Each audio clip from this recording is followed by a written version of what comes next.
नमस्ते प्रिय विद्यार्थियों, हिंदी अकेडमी बीकानेर में आपका स्वागत है। हम पढ़ने वाले हैं कक्षा 9 की कृति का भाग 1, जिसमें हम 5 कवि दे रखे हैं, उनका साहित्यिक परिचय पढ़ने वाले हैं।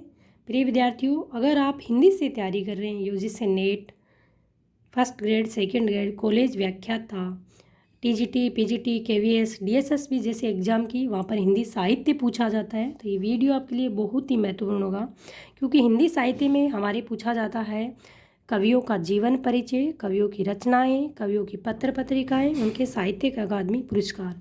तो हम उनको पढ़ने वाले एक बार देख लेते हैं कृतिका में कौन कौन से चैप्टर दे रखे हैं और कौन कौन से कवि दे रखे हैं।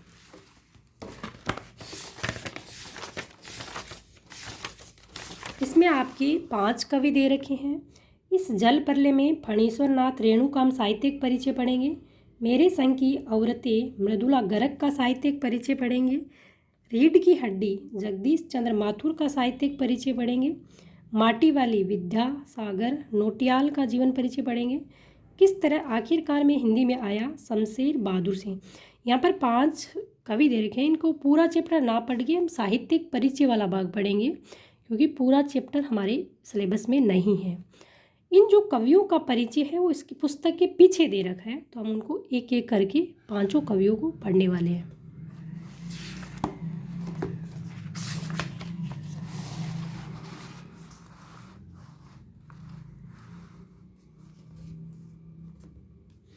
आज हम पढ़ने वाले हैं फणीश्वर नाथ रेणु का साहित्यिक परिचय। फणीश्वर नाथ रेणु का जन्म 1921 में हुआ और 1977 में उनकी मृत्यु हो गई। प्रिय विद्यार्थियों, भले ही फणीश्वर नाथ रेणु जी का जन्म बहुत कम रहा है, परंतु उन्होंने साहित्य में इतनी शानदार रचनाएं उन्होंने लिखी है, साहित्य को उन्होंने बहुत कुछ दिया है। प्रसिद्ध कथाकार फणीश्वर नाथ रेणु का जन्म गांव औराही हिंगला, जिला पूर्णिया, बिहार में हुआ। आपसे पूछे कि फणीश्वर नाथ रेणु का जन्म कब और कहाँ हुआ, तो आप बताओगे 1921 में औराही हिंगला, जिला पूर्णिया, बिहार में हुआ।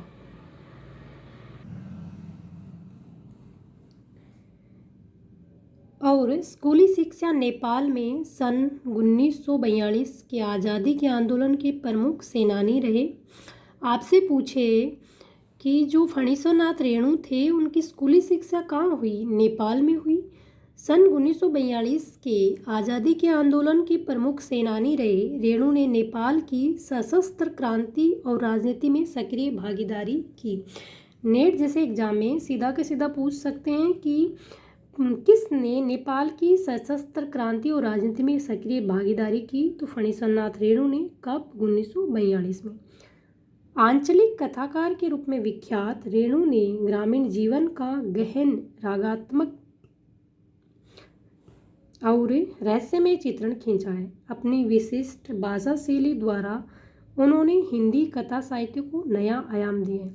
जो वेरी मोस्ट पर्सन उनसे बनते हैं, उनकी रचनाओं से बनते हैं, बार बार पर्सन बने हैं, आगे भी बनते रहेंगे, तो ये वेरी मोस्ट है। उनकी रचनाओं को याद आपको करना पड़ेगा, और याद करने का तरीका है उनको बार बार पढ़ना, और कोई शॉर्टकट नहीं है।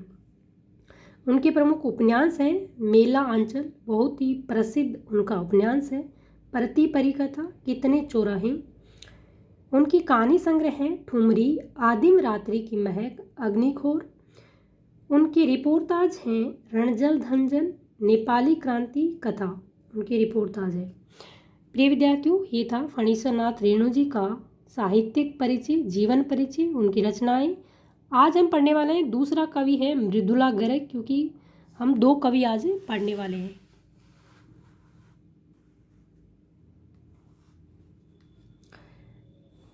मृदुला गर्ग जन्म सन 1938 में हुआ। समकालीन हिंदी कथा साहित्य की महत्वपूर्ण हस्ताक्षर मृदुला गर्ग का जन्म कोलकाता में हुआ।